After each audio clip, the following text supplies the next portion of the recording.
Dear students, I welcome you all. Now we shall see question number 22. 2016-17 का AMU 11th entrance का chapter light पर convex lens के ऊपर question है.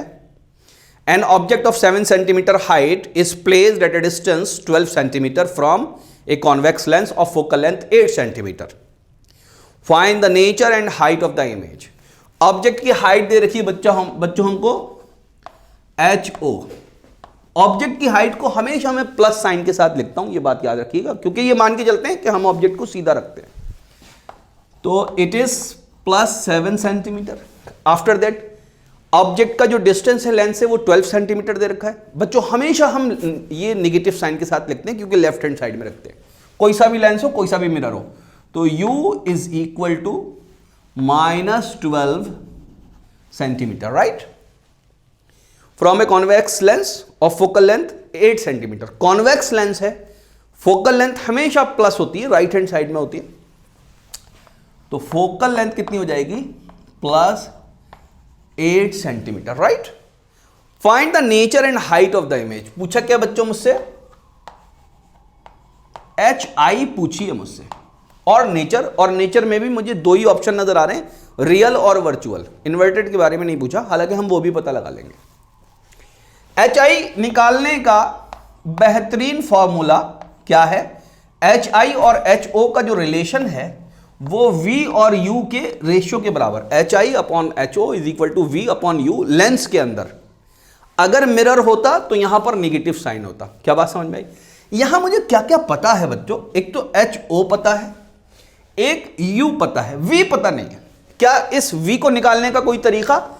इस गिवन रिलेशन से, इस गिवन डेटा से V निकालने का एक फॉर्मूला मेरे पास लेंस फॉर्मूला है, वो लगा देता हूं.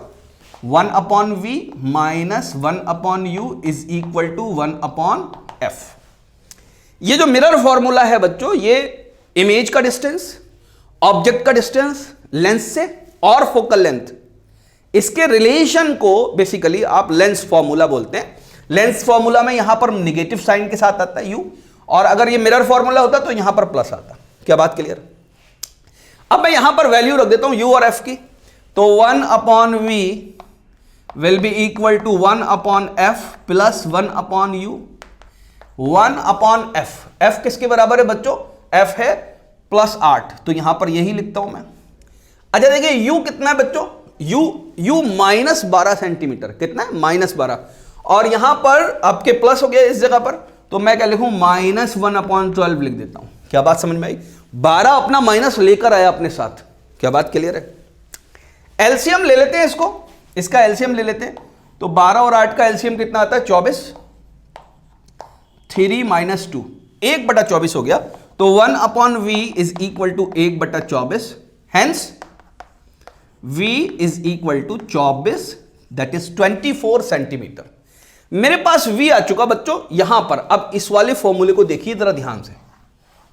इस फॉर्मूले को HI की वैल्यू किसके बराबर हो जाएगी?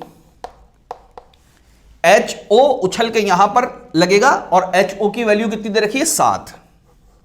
इसको किससे मल्टीप्लाई करने वाला हूं मैं? V से मल्टीप्लाई करने वाला हूं. और जो V की वैल्यू है वो अभी 24 निकाली है. डिवीजन में U है, U की वैल्यू -12 दे रखी है. -12. 12 दूनी 24, 7 टू जा 14, माइनस साइन के साथ -14 सेंटीमीटर. तो हाइट ऑफ द इमेज बच्चों कितनी आ गई? Height of the image is -14 centimetre. ध्यान से समझिएगा, बहुत ध्यान से. Height of the image -14 centimetre आने का मतलब क्या है? कि इमेज इन्वर्टेड है, लेकिन उसकी हाइट, उसकी लेंथ कितनी है? 14.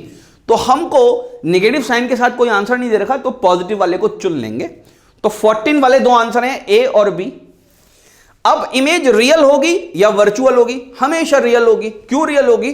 क्योंकि इमेज फोकस से दूर रखी है. फोकस है 8 सेंटीमीटर. बात समझ में आई? और ऑब्जेक्ट कितना है बच्चों? ऑब्जेक्ट है आपके ऑब्जेक्ट कहां रखा गया? 12 सेंटीमीटर पे. तो 8 से तो दूरी होता 12. बात समझ में आई? तो जब भी फोकस की दूरी से ज्यादा दूरी पर रखी जाएगी ऑब्जेक्ट को, जब भी हम यहां पर रखेंगे, तो हमेशा इमेज कैसी बनेगी, इमेज रियल बनेगी। क्या बात समझ में आई? माइनस साइन का साइन, माइनस साइन ये इंडिकेट करता है कि इमेज इन्वर्टेड है। तो इरेक्ट इमेज अगर होती तो पॉजिटिव साइन आता, और पॉजिटिव साइन वाली इमेज को हम बोलते हैं वर्चुअल। तो image is not virtual, image is real. तो option B is the correct one.